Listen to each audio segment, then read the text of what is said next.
أعوذ بالله من الشيطان الرجيم. بسم الله الرحمن الرحيم.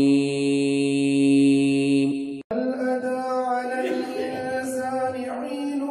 من الدهر لم يكن شيئا مذكورا إنا خلقنا الإنسان من نطفة أمشاج نبتليه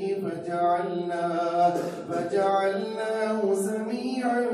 بصيرا إنا هديناه السبيل إما شاكرا وإما كفورا إنا أعتدنا للكافرين سلاسل وأغلالا وسعيرا إن الأبرار يشربون من كأس كان مزاجها كافورا عينا يشرب بها عباد الله يفجرونها تفجيرا يوفون بالنذر ويخافون يوما كان شره مستطيرا ويطعمون الطعام على حبه مسكينا ويتيما وأسيرا إنما نطعمكم لوجه الله لا نريد منكم جزاء ولا شكورا إنا نخاف من ربنا يوما عبوسا قمطريرا فوقاهم الله شر ذلك اليوم ولقاهم نضرة وسرورا وجزاهم بما صبروا جنة وحريرا متكئين فيها على الأرائك لا يرون فيها شمسا ولا زمهريرا ودانية عليهم ظلالها وذللت قطوفها تذليلا ويطاف عليهم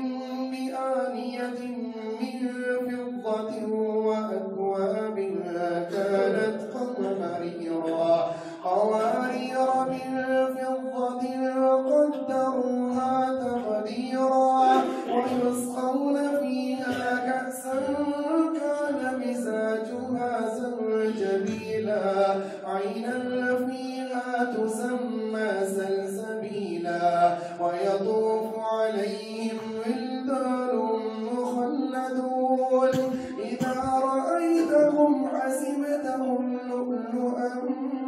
منثورا وإذا رأيت ثم رأيت نعيما وملكا كبيرا عاليهم ثياب سندس خضر واستبرق وحلوا أساور من فضة وسقاهم ربهم شرابا طهورا إن هذا كان لكم جزاء وكان سعيكم مشكورا إنا نحن نزلنا عليك القرآن تنزيلا فاصبر لحكم ربك ولا تطع منهم آثما أو كفورا واذكر اسم ربك بكرة وأصيلا ومن الليل فاسجد له وسبحه ليلا طويلا إن هؤلاء يحبون العاجلة ويذرون وراءهم يوما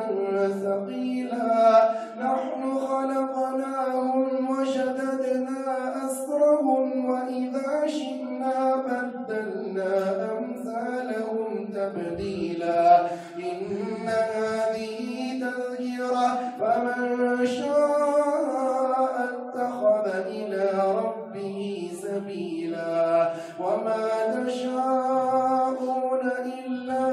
أن يشاء الله إن الله كان عليما حكيما يدخل من يشاء في رحمته والله الظالمين أعد لهم عذابا أليما